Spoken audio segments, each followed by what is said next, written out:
Sparks, how's it going? I miss your smiles. Guess what I'm missing a lot about one of the great things that we had planned for this year? Our annual Mother's Day tea. For some of you guys who were in Sparks last year knows what a great thing it is to have happen. Milo likes tea and he just scratched me. Anyways, so this week we're going to talk about all things wonderful with tea. We're going to go on a tea party, so come along with me. One cup is for you and one for me.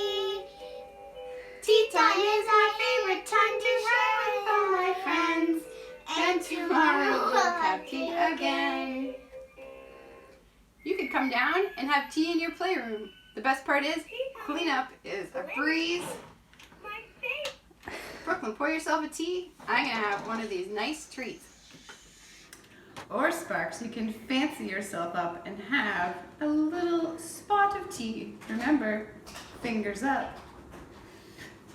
This is where you use your very best manners. Speaking of manners, remember our promise. Don't forget to share.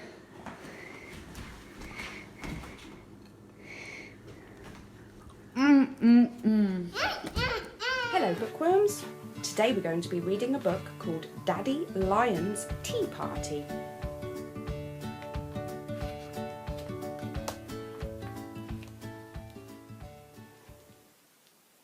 One bright sunny day, Daddy Lion reached for his favourite teapot and smiled at the lion cubs. "Today is a perfect day for a quiet little tea party," he announced. But the three lion cubs looked doubtful. They liked big, noisy parties, not quiet little ones. "Can we at least invite the chimps?" they asked. Daddy Lion shook his mane. "I don't think so," he said. "Those chimps are always monkeying about."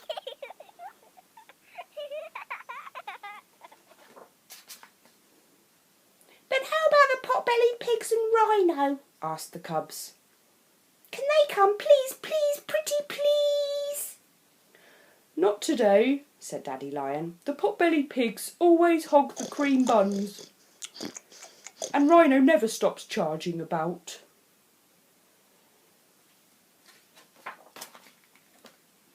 "Then what about all our other friends?" asked the cubs. "Can they come instead?" "Well, my dears," sighed Daddy Lion, "they could, but you know how all the other animals normally behave. Crocodile snaps at everyone. Sloth only turns up when all the other guests are gone. And as for Skunk, that awful Skunk, he always poo-pong stinks the whole place out." So it was decided it would just be Daddy Lion and the lion cubs at the tea party. Wouldn't that be nice? There was just one huge problem.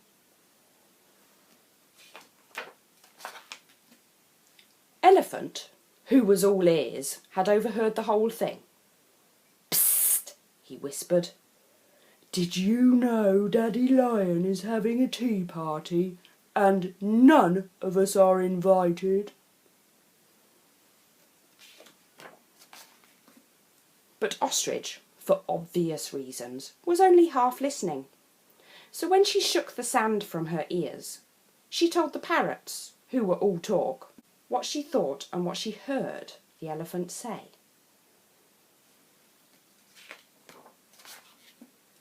Which is how the parrots ended up flying high overhead, squawking, "Daddy Lion is having a tea party, and we're all invited."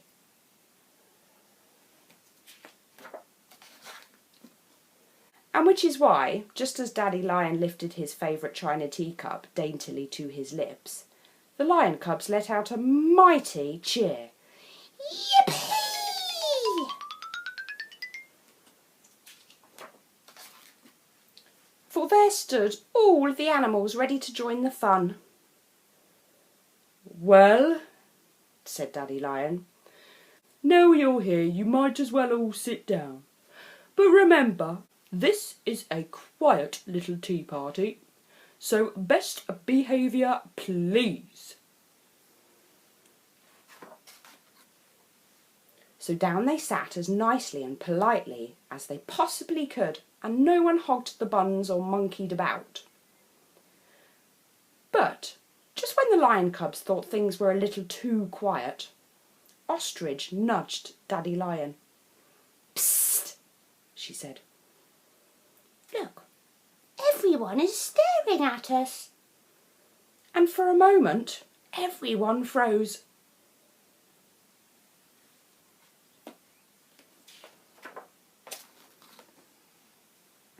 "Ugh, zoo of visitors," muttered Daddy Lion. "I think we should all ignore them and just behave as we normally would."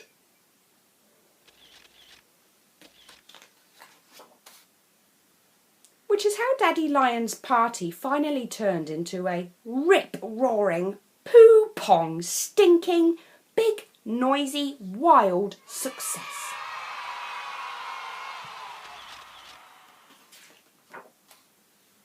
And that is why, the very next day, the lion cubs asked, Can we please have another quiet little tea party just like yesterday's?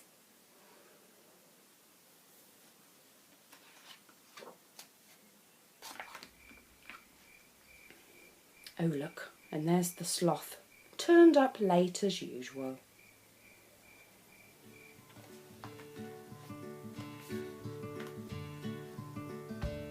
And that book was written by Mark Sperring and illustrated by Sarah Warburton. You know, Sparks, another perfect spot to have tea at nighttime when the world is quiet and I like to snuggle in and read my favorite book and have a nice hot cup of tea. I love my coffee, believe me I do, but every night, just to wind down and get myself ready for bed, I like to snuggle up with a good book and a good tea, and maybe, when the girls aren't looking, some of my favorite cookies. Can I have one? Can I have one? Oh no, they're still awake. How does tea grow? Tea comes from leaves picked from an evergreen bush called Camellia sinensis. Black, green and white tea are all made from the same plant.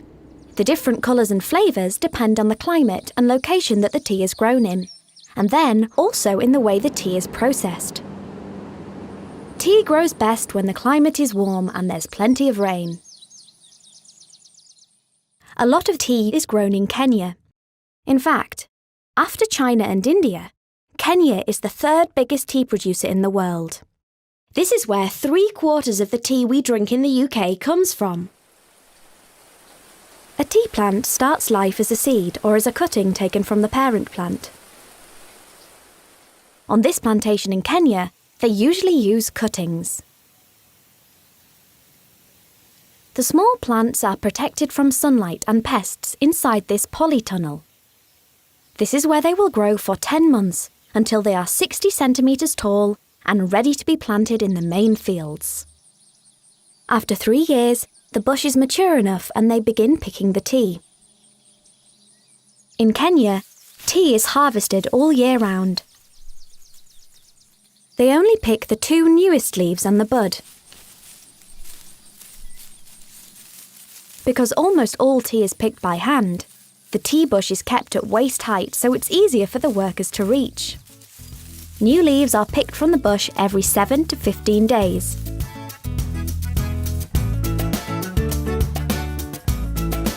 The tea leaves are taken from the fields to the processing house on lorries. The lorry has specially designed hooks to hang the bags of tea on. This stops the leaves spilling out or getting damaged. Once the tea arrives at the factory, it's unloaded and checked for quality. Next, the tea is loaded onto this special machine and taken to be processed.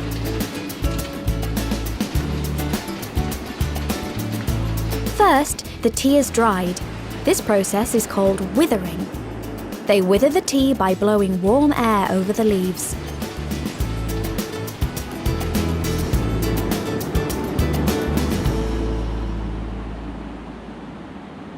The withered leaves are then placed onto a conveyor belt, ready for the next step. This machine finely chops and flattens the leaves.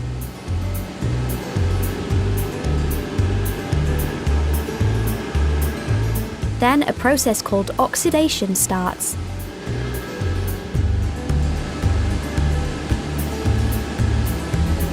This develops the flavour of the tea and makes it change from a bright green to brown colour.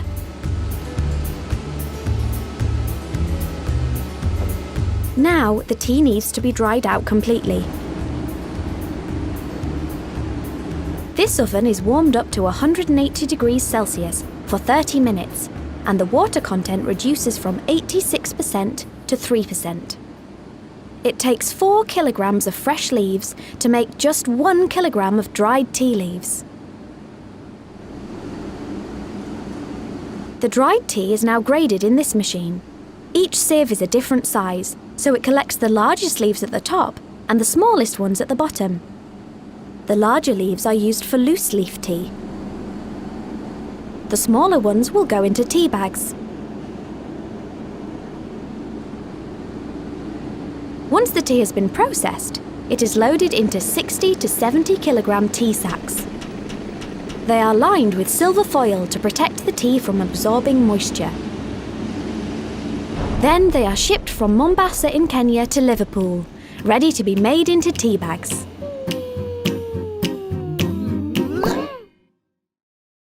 Alright, Sparks, so with our tea party, we need tea. I mean, if you guys are going to have a tea party, you can have a tea party with iced tea, with juice, with milk, even with just some water. That would be good too. But since we're talking about tea today, I thought I would show you some different kinds of tea bags. So this is loose leaf tea. You can see that it's got some really cool stuff in it. This one is green passion fruit. So it's some green tea with some passion fruit in it. And if you look closely, you can even see, I think, some nice flowers in it. So that'll taste yummy. This is some peppermint tea in a tea bag, and I wish you could smell it because it smells very, very minty. This one over here is another citrus blend, and I just thought I'd show you because it's kind of in a really cool tea bag. It looks like a triangle, doesn't it? And this one over here, this is my old go-to. It's just some plain old black tea. I believe it's some Earl Grey, and it's just in a little circle one, so perfect to fit in a mug. Over here, I was really lucky enough to get this for Mother's Day, and the girls got me some loose leaf tea in this really cool canister. So I put the loose leaf tea in, and when my water finishes boiling, I'll show you what happens. All right, Sparks, so here's my hot water in my tea brewer. See how some of the pieces are floating up?